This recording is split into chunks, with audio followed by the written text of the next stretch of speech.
Welcome, everybody. This is Illiterate. My name is Evan.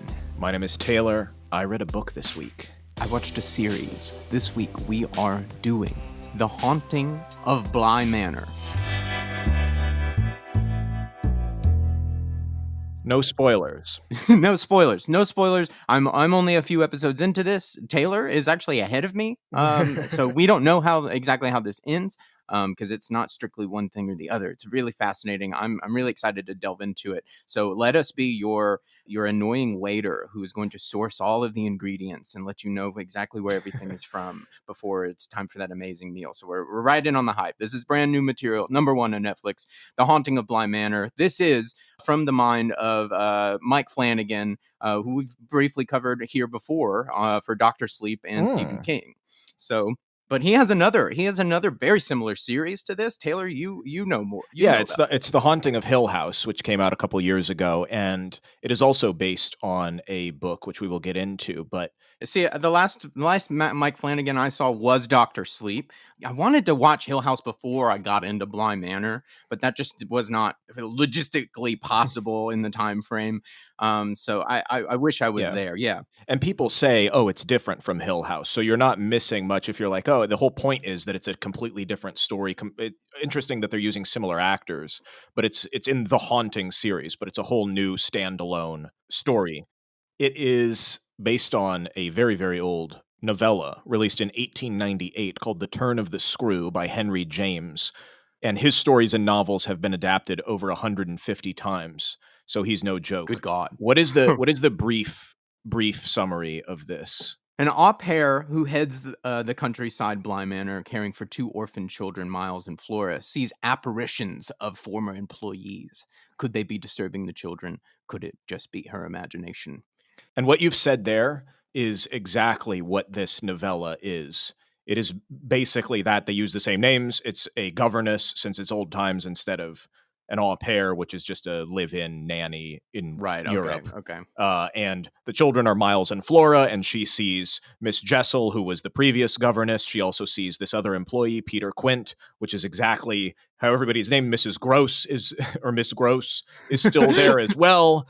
She thinks they're having an effect on the children. Maybe they're seeing them and she's not. Or is it her imagination? It's basically everything that we get here. It's also got the framing intro, the first-person narrative by someone who we don't know who they are in the opening episode is used in the book as well. So it's got everything that the book has. Much more than Hill House, huh? Yeah, so Hill House was based on a Shirley Jackson novel called The Haunting of Hill House, which came out in 1959. Dubbed as one of the best literary ghost stories of the 20th century. It was in the running for the National Book Award, but that one just it's been basically before, I believe. Yeah, a couple times. Several times. There's just one called The Haunting that came out shortly after the book was written. Yeah. So, but the only similar thing is the characters' names, and that there's an investigator of the paranormal who is going into this house, but there's nothing about the Crane family and the back and forth in time, any of that stuff that happens in Hill House. The difference of the two being that Hill House, more people would say, is like scary, jump scare, horror. And Bly Manor, as we've seen so far, is more of a slow, and they even describe it, the people it's an unraveling. It's like a blooming onion. I want to peel it back. And every piece is another step, which I'm really enjoying. Like it feels a bit like a book, to be quite honest. Yeah, it's like, oh, new character. Now let's settle in with them for a minute and see why they're in this weird predicament. Yeah. So that is in the fashion of Gothic romance, which it's even been described as, it's not a ghost story, it's a love story. So where this to me was, not spoiling anything, but trying to understand this, is what in the world is Gothic romance? Yeah. And what are they copying? And is this actually relatable to what history has shown us is this genre? Right. So first, we got to talk about the history of ghosts, and then we'll get into Gothic fiction. Because I was just, before we even get into if they're talking about ghosts, where are ghosts? Ghosts are featured in every culture's stories. There hasn't been a culture that hasn't had a ghost or somebody back from the dead in the spirit form. Like, it's wide. It's rooted into our lizard brain, in our subconscious. They're the idea of a spirit, alternate side, so a living on. Absolutely. Yeah, we talked about it in our old Aladdin episode from 1001 Nights, where there were ghouls corpses. There were even ghost stories, but they were called jinn, which is genie. But that wasn't published until much later. But of course, those are very, very old stories. The earliest one that's been officially transcribed was a play by a Roman writer, and it's the first one to feature a haunted dwelling. And the title of it is literally translated The Haunted House. So that was an old Roman play. Going across the world, Tales of Genji is a Japanese work from the 11th century, which also might be the world's first novel. And that features ghost characters. Wow. And then swinging way back over, we're just jumping centuries, but 1600s in Europe. Wow. Hold on. Tragedies that are inspired by the Greek tragedies. So we've already talked about Hamlet as one of them that has ghosts because they were inspired by these old plays in Greece. But those ghosts on stage were depicted in armor because they were trying to show that they were old and antiquated. And so since 1600s is not medieval times, Middle Ages, they're like, that's what ghosts are. They're way from the past. So this is where we actually get, for those that are wondering, the sheeted ghosts, the white cloth ghost. That comes about jumping 200 years further into the 1800s because they needed these pulley systems and these complicated ways because this armor is heavy and cumbersome to move the ghosts on stage. And it just became so ubiquitous and comical almost. It was subjected to laughter as opposed to fear. So in order to make the ghosts different and more movable on stage, they put sheets over top of them. Instead of using the armor. So that's where all of that imagery comes from. Because ghosts why would they be sheets? They're just people that are dead but appearing as themselves. I was watching something just this week, and it put into context like a timeline for me as far as mortality, ghosts, and horror that I hadn't quite heard summed up. And they were saying that we used to be closer to our dead than we are now, and we used to bury our dead under our house and in our backyard, and then we put them out in a place, and that over time there was this shift from living with to this external. And then when it actually moved across to external, they're over there, we put them in a cemetery. The horror side of what we know now started to emerge out of that, the separation, the idea of other. Once that got introduced to the psyche, the more of those horrific connotations and the fear of death became more prevalent. This is speaking incredibly generally, like wildly generally. But I was just, God, for the life of me, cannot remember. I was just watching this week. That makes total sense. It put into context just our relationship with mortality, death, and relating to art, our output, art, or at least horror, in the Western world.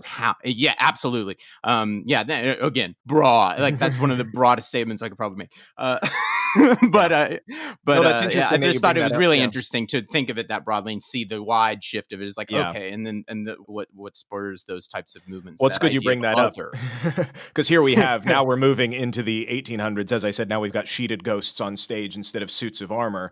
This is where we're creeping our way into the golden age of the ghost story, and now we're talking about Gothic fiction. This is where this come about. So what in the world is Gothic fiction? You're talking about transitional stages in society and culture. We're moving out of the age of Enlightenment into the Industrial Revolution that's slowly taking over. But there's a group of people that are counter to that idea of rationality and all of that. So it's people are being more interested in mysteries, the supernatural, strange, weird feelings. It's the two big ones are terror and wonder. Both of those emotions, there's a strong emphasis on them. There's a word rooted in the Gothic fiction genre, and it's a feeling called the sublime. And that just means a feeling that takes us beyond ourselves, kind of as an extension of the Romantic literary movement, where it was all about feelings and emotions. But Gothic fiction is rooted in the sublime, what takes us beyond, like I said, the wonder, the terror, but usually involving mystery, supernatural, perhaps. Absolutely. Fear is wrapped up in that, 100%. Yeah, but that's fascinating. Completely opposite to the Industrial Revolution that's barreling its way into Europe in the 1800s. So Gothic horror is the subgenre of that seeks the sublime, taking beyond oneself, but with horror instead of romance or these other subgenres. And just as another piece to it. The setting is a huge part of it. Gothic architecture. So it's always castles or these ancient architectural pieces. The other categories that you've probably heard of with this subtitle, Southern Gothic, which was in America in the South. For sure. I'm well acquainted. Yeah. American Gothic as its own thing. And then there's even one that's come about more recently called Revolutionary Gothic. And really? Okay. Now tell me about that. So the film Parasite is in that terminology, might be considered that, because if you think of it, it's like a house, a castle, a structure, ghosts within, some mysterious thing, but all centered around the wonder or terror of revolution as opposed to just horror or romance. So that's the newest one. It's still going on today. Oh, wow. How this came to be in this Industrial Revolution. So the biggest development is this book, Mysteries of Udolpho, in 1794, so right before 1800. This gal, Anne Radcliffe, it's this brooding Italian castle romance. Exactly everything Classic. you'd think of, Gothic fiction. Love it. The horror take on this, Frankenstein, comes out in 1818. Throwing it out there. She's got it. It might also be Frankenstein might also be the first sci-fi, at least in the Western world. So she's trying to take it in different angles, but it's already been developed as a genre, at least as far as what people know from the Romantic era and romance. So Jane Austen actually has a book called Northanger Abbey that also comes out in 1818, the same year as Frankenstein. But this is a parody in which her main character, Catherine, has read too many Gothic novels and imagines all this murder and villainy and supernatural, but everything is much less strange than she imagines. Kind of, we know how Jane Austen is counterculture and is like, with everything. Yeah. Or it's like, oh, women are being told life is like this, but it's not to us. So it's just funny that already, even in the midst of it, people are saying this could be potentially silly or not the way that life should be seen. That's funny that the commentary is that, like, it's parallel. Because, like, how long does it take to write a book? Like, good Lord, how long did it take her to write Frankenstein? And so, okay, for those competing lines of thought to really collide at that moment in that year is pretty incredible. I love it. Well, it was actually Jane Austen's first novel that she wrote, but it was the last one that was published posthumously. Because if you remember, she had such a hard time getting her stuff published. Right. As we go into the mid-1800s, now it's the Victorian era. We've mentioned this before. Penny Dreadfuls, Varney the Vampire, the old little piecemeal things that as everybody's bored in the Industrial Revolution because they got to work 20 hours a day. They need something to get their mind off of this. They're reading these horrifying, Sweeney Todd type stuff. Yeah. Edgar Allan Poe comes in, changes the game. He's focusing on people's descent into madness. He's super into this genre. The Bronte sisters, who did Wuthering Heights and Jane Eyre, are as a bit of the Jane Austen stuff, but their thing involves mystery and potential supernatural stuff. Yeah. It might or might not be that. I love honestly, I just Wuthering. Sorry. Well, it'll come back later. You'll see. So thank God. We also have talked about Louisa May Alcott of Little Women fame. This was no way. Yes, I was wondering if she would come up. A Long Fatal Love Chase was the weird woman on the run because this guy is stalking her that was only found 20 years ago. Of course. When we talked about Little Women. So she's in the Gothic fiction game. Yes. Now we've also got, as we get towards the mid-1800s, Charles Dickens. He read the early Penny Dreadful stuff as a teenager, and his twist on it is to make it more urban and modern. So Oliver Twist, A Christmas Carol is the most classic. I mean, God, ghosts for days in there. For sure, this is great. Yeah. I love it. I love seeing how that ball changes hands. Who's dribbling down the court? Who's about to be? Who's about to making a different play? Yeah. So now we're finally at the very end of the 1800s, which is the peak, 1886 to 1898. This is where we're rocking Dr. Jekyll and Mr. Hyde. We got Picture of Dorian Gray. Yeah. We got Dracula. He comes in there. Boom! The crowd is going crazy right now. This game is on fire. If you could see this, ladies and gentlemen. Phantom of the Opera swoops in the fourth quarter. Oh! and then of course Henry James, 1898. Here he comes with Turn of the Screw. So now we do it. No. So now we get to him and where Bly Manor comes from. Turn of the Screw. This is the most analyzed, probably, ghost story in the English language because teased at the Really? beginning. It's known for being so ambiguous. Is it ghosts? Is it her imagination? Is she madness? Like, he's I pulling from see everything now.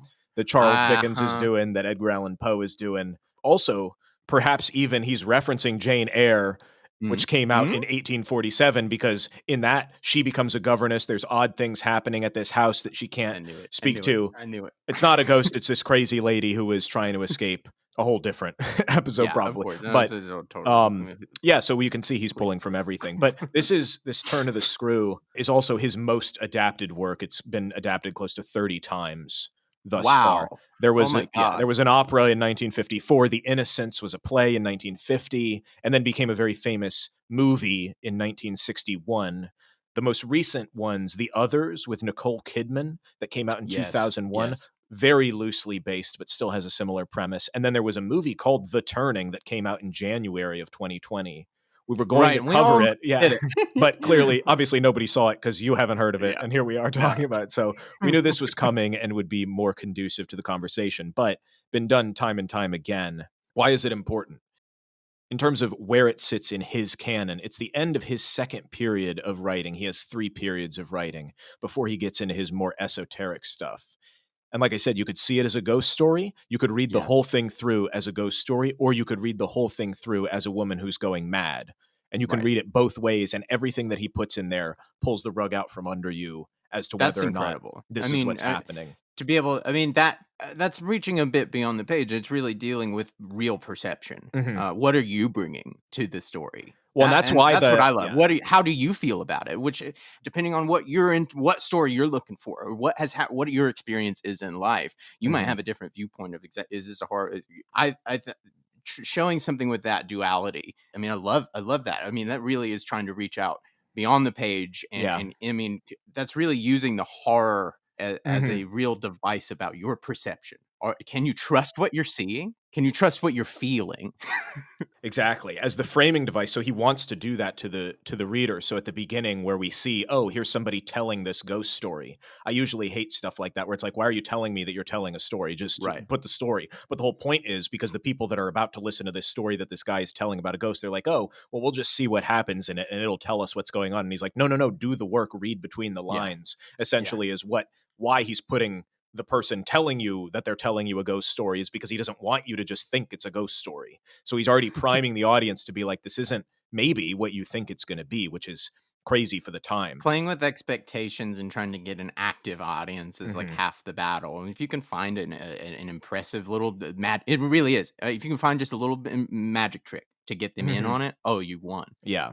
That's the trick of it. It's beautiful. So what's wild about Henry James as well is it's not all short ghost stories. He's written 23 novels, 15 nonfiction works, as well as a bunch of What? novellas, a bunch of plays, and then dozens of short stories. So this Oh is my just, gosh. like I said, it's towards the end of his second period of writing.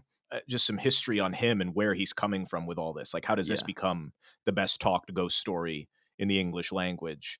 His family, very prolific. His brother, William James, was the first educator to offer a psychology course in the US. He's dubbed the father of Wow. American psychology. Whoa. His brother Well, is. yeah, okay. That has everything to do with the perception here. If he's playing with perception and audience expectation and dealing with whatever you're bringing to Mhm. the story, has everything to do with what you think the story is. Do you think that's just a coincidence that His family is in. this family is known for the Yeah. father of psychology in the United States Well, of and America? also, so he's also tagged along in this philosophical movement called Pragmatism, which is the most There we American go. philosophy that you could ever have. But it's looking at the practical value of truth. So it's basically, and this is completely watered down, but it's like, instead of truth being what reality is, truth is who has the best argument. Because that's really all that Mhm. matters. It doesn't matter, like, what is the meaning of life? Well, if we can't see it here and if it doesn't affect us now, then your argument's invalid. It has to be what's Right. here, which also kind of ties into, like, what are you seeing, and is that what is real, Yeah. or is Yeah. it just what we're being told? I mean, So that from the first moments of the intro of the show, I go, "This is gonna have everything to do with reflections and everything Mhm. that means," you know? Yeah. Yeah, the And I thematics. was dead on Mhm. it. Exactly, exactly. Yeah, yeah. So he's an American author who became a British subject in the last year of his life, but he traveled back and forth all the time in his childhood, in his life. Oh, wow. And so his novels are transatlantic fiction in that world, Americans and continental Europeans going between the two, kind of like Frances Hodgson Burnett, who did Secret Yeah. Garden. Yeah. They're in the same period. Globetrotting, yeah. Her name gets popped up, of course, in here. Everybody, Harry Potter predecessor. yeah, all the hits are coming out. So that's kind of where his stuff is coming from. The ghost stuff comes out more in his second period, but he's known for, even in his novels, the ambiguous, contradictory motives in the character's psyche. If you're to take another art angle compared to Impressionist painting, it was what people say his writing feels like. And then his late style, his third style, is almost very stream of consciousness. It's very difficult to read, even to the readers of that time, let alone modern audiences. I think it's interesting that he has these movements, and he has this broken out into movements, and it sounds weird to hear and listen to, but simultaneously as an artist, I'm like, that makes total sense. Yeah. Like, it's like, oh man, I was like a different person 10 years ago, and what my output then would have been based in, and headed in totally different directions than what my output in the last 10 years, Right. or this next 10 years, and then the 10 years after that, I'm like, I could see how, and then over, gradually, depending on whatever is going on around you in the world at the time, you could be influenced by the just whatever the issues are, and that would be part of your output. That's incredible to see. I love taking just a little zoom out to kind of see big motions there, why and how. Well, and it carries over into his personal life. So one of his great friends is H.G. Wells, who did War of the Worlds and these other things. Yeah. And they were friends. They had a falling out, though, because No! because of his, change in style and philosophy of writing. That was one of the changing seasons. That was one of them. They broke. So I love this. No. H.G. Wells, a quote about Henry James's writing style. He was like, "It's like a hippopotamus laboriously attempting to pick up a pea that had got into a corner of his cage." And H.G. Wells went so far as to write a satire book called Boone, but it says it's written by Reginald Bliss. So he had denied that he wrote it for a while, but it's kind of a critique of Henry James's writing. Yeah. Oh, no. He critiques himself a little bit too, but it's just bringing up the questions of literary criticism at the time. So it's not just all sunshine and rainbows. Cool, you're changing the way that you're writing. You're losing friends. Oh.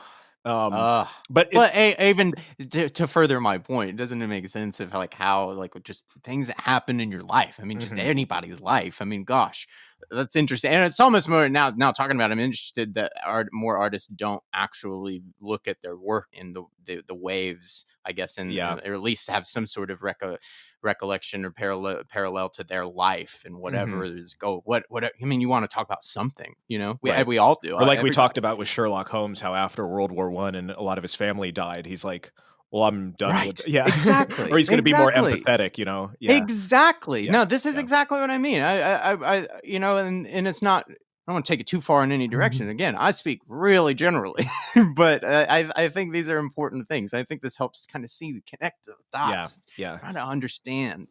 So in spite of H.G. Wells sort of giving him the cold shoulder, he was nominated 3 times for the Nobel Prize in Literature for his body of work, but he never won. Wow. I mean, hey, 3 times. One's one's a fluke. No, I mean, one is incredible, but 3 times. I mean, so 3 times and you don't win, you'd be like, well, I basically won. And then in terms of influence, maybe we already mentioned her, but The Secret Garden in 1911, it's orphan type kids in a manor, weird things are happening. She might have picked up on this. We said we had a whole episode about her and her life and how it affected her, but it's like we didn't know about him, so there might have been something in the water that she wanted to do a creepy manor, kids who don't have parents kind of thing. Right, and she went it turned into a flower. Right. You go, Francis. Yeah, do your thing. What I found wild, which just tying back to film and the Netflix show Bly Manor, ghosts are also now going on to film. So the arrival of the train, which is the big film that everybody knows before the Moy Bridge, just horse galloping for half a second. The arriving of the train was 1895. And the first what we might call the first horror film, silent film, 3 minutes long, which was very ambitious for the time, is called Haunted Castle, and it's by Méliès, who did Journey to the Moon, or whatever that one is, Voyage to the Moon. Yeah. This came out in 1896, so 2 years before Turn of the Screw comes out. And it's got bats on strings, people appearing in a puff of smoke, all of the horror film, horror as we see moving. I want to check it out. You know, I bet it's incredible. I'll post a link. What the original, practical effects. I'll post a link to it. Get out of here, Tom Savini. Stand aside, Rick Baker. Méliès has it all. Well, you're lucky that you're going to be able to see it, because this was one of the lost films that was just, we knew it was a silent film, but there was no actual film of it. But in 1988, it was found in New Zealand somewhere. Yes, yes. For those that don't know, then this is not like best known fact. In other words, like there are so many totally lost films. It is possible that Prince could exist somewhere in some basement or some catacomb under Italy. No telling. But as far as like any up to date historical archive goes, there are plenty. I have thousands of lost of films we know existed. We know who worked on them. We know who made them. We know what they did in their time. But there is no actual copy in existence. Yeah. So that's not something that like people who aren't studying film really like know all the time, but it is rather interesting. Yeah, and the fact that there's one ghost list of ghost films.